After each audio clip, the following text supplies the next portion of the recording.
Degree. कहानी आज की दो। खून का चक्र। एक कौवा एक वन में रहा करता था। उसे कोई कष्ट नहीं था और वह अपने जीवन से पूरी तरह संतुष्ट था। एक दिन उड़ते हुए वह एक सरोवर के किनारे पहुंचा।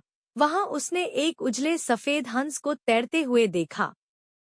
उसे देखकर वह सोचने लगा, यह हंस कितना सौभाग्यशाली है जो इतना सफेद और सुंदर है।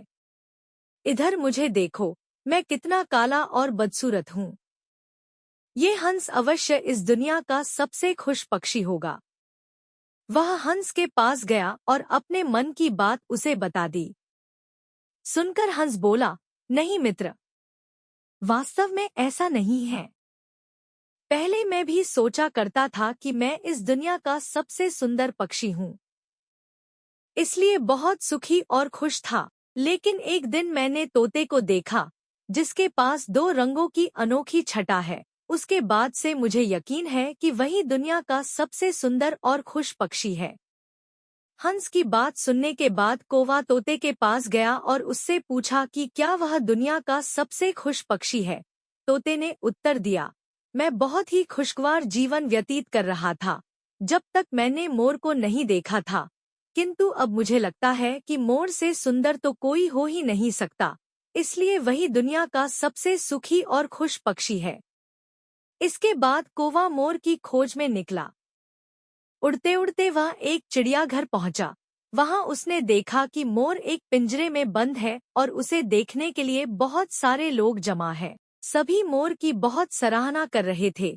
सबके जाने के बाद कौवा मोर के पास गया और उससे बोला, तुम कितने सौभाग्यशाली हो जो तुम्हारी सुंदरता के कारण हर रोज हजारों लोग तुम्हें देखने आते हैं। मुझे तो लोग अपने आसपास भी फटकने नहीं देते और देखते ही भगा देते हैं। तुम इस दुनिया के सबसे खुश पक्षी हो ना। कौवे की बात सुनकर मोर उदास हो गया।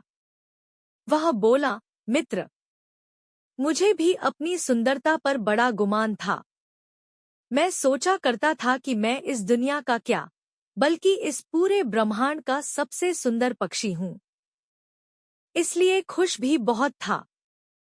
लेकिन मेरी यही सुंदरता मेरी शत्रु बन गई है और मैं इस चिड़ियाघर में बंद हूँ। यहाँ आने के बाद, इस पूरे चिड़ियाघर का अच्छी तरह मुआयना करने के बाद मैं इस नतीजे पर पहुँचा हूँ कि कौवा ही एक ऐसा पक्षी है जो यहाँ कैद नहीं है।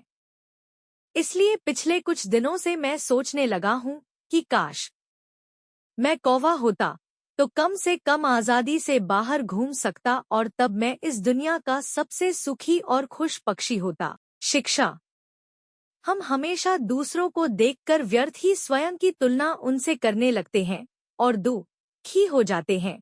भगवान ने सबको अलग बनाया है और अलग गुण दिए हैं। हम उसका महत्व नहीं समझते और दुख के चक्र में फंस जाते हैं। इसलिए दूसरों के पास जो है उसे देखकर जलने की बजाय हमें हमारे पास जो है उसके साथ खुश रहना सीखना चाहिए। खुशी बाहर ढूंढने से नहीं मिलती, वह तो हमारे अंदर ही छिपी हुई होती है।